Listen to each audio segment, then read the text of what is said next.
Hey garden friends, I'm Nikki from Proven Winners Direct, and today we are going to be talking a little bit about planning out our garden for the upcoming season. As you can see, I'm surrounded in a sea of beautiful color, and there's nothing that gets me more excited than walking through here and seeing all the plants that we have prepared and ready for you this year. So, obviously, as I'm walking through and seeing all of the pretty colors that I'm drawn to and the textures and everything, I want to plant it all, right? And so you really got to get back to the basics. And so I've got 3 very easy tips that I'm going to be sharing with you today. So first of all, I always look at what worked and what didn't work in the previous season. Now, I like to keep things easy. I don't have a whole lot of time to devote in my garden, so that is one of the biggest reasons I plant Proven Winners, because I can count on them. And they're easy, they're low maintenance, and they get the job done and leave me with a beautiful garden that looks like I've spent hours in, right? So the first thing that I start with is what works and what doesn't, and I kind of break it down with each bed. For example, last year I planted a hedge of dahlias and I did jazzberry supertunia in front. Now, I knew going into this that it might not be a good idea because our supertunias take more water than the dahlias typically do. But that's another fault of mine, and I love when someone tells me it's not going to work and I find a way to make it work. So that's one thing though. It was beautiful and it grew and they grew and the dahlias were great, but I did have some time there where I really had to be more careful and pay attention to what I was doing because they were getting too much water and those tubers just did not like that. So that's an example of something that didn't work that you might want to change. Now, I will never not plant dahlias or jazzberry. Those are 2 of my favorites. So another example is I have 2 different paths that I keep mostly hostas in. I love hostas. I have a really hard time getting rid of them, even when I'm short on space. I'm definitely ready to start dividing them up again this season, so I'm going to have a plethora to share with my friends. But I want to bring in more color in my shade gardens. So that's my next thing that I was thinking about. It all worked. My hostas worked and they're beautiful and they're gorgeous when they're huge and big and the blooms are starting, but I just want more color, right? So that's another thing to think about. I also like to think about my containers. I get super creative with my containers, and that's where I like to try all of the new varieties and stuff that I hadn't tried in the past. I do plant perennials and shrubs with my annuals in my containers. A good gardener would then take the perennials and shrubs from the containers and put them in the ground for the next season, but sometimes that happens and sometimes it doesn't. So when I think about what works and what doesn't work, typically things are going to work out in your containers. Obviously, you can't plant a hydrangea that's intended to get 6 feet tall and 4 feet wide and expect it to last and continuously push out blooms in a 12-inch container, right? So as long as you have your basics down, your growth, obviously light exposure and stuff, you can get wild and crazy with your containers, and that's what I love the most about that.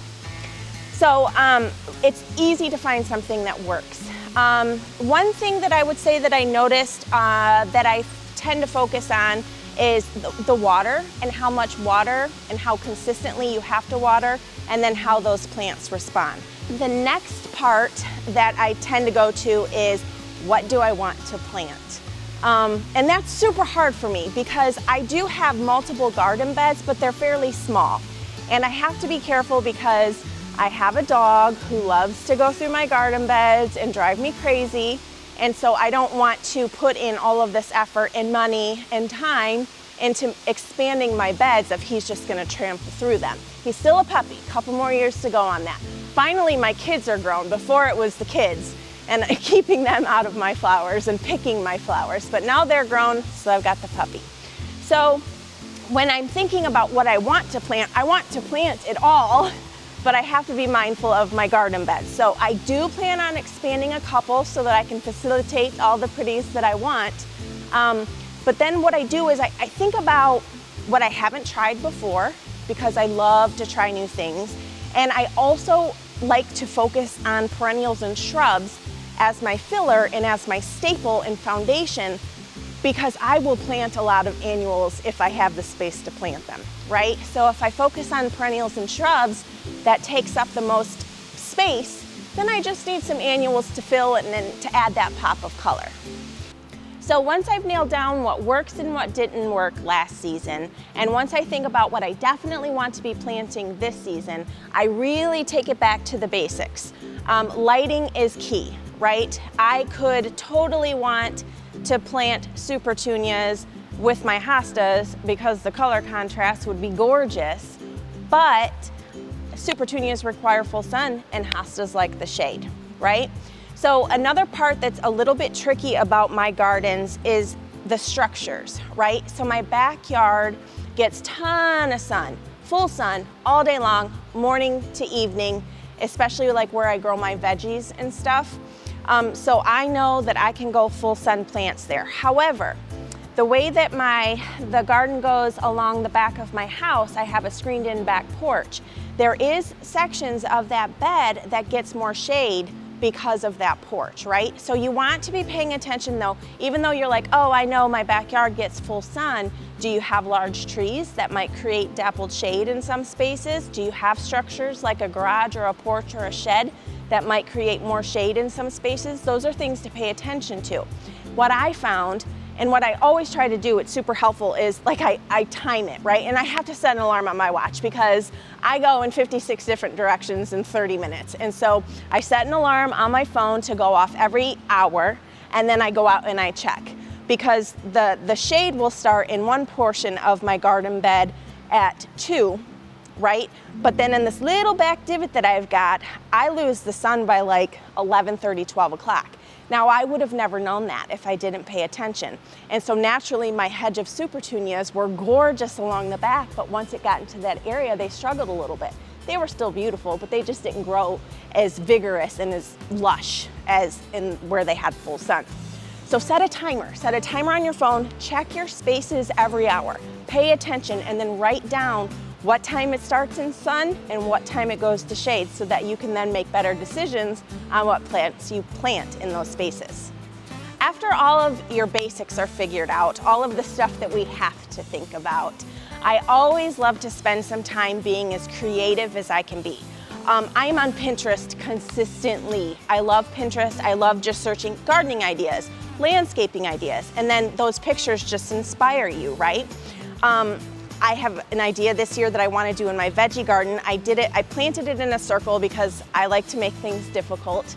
And I get a little OCD with my rows when I plant, right? So a circle was probably not the best choice, but it looks cool.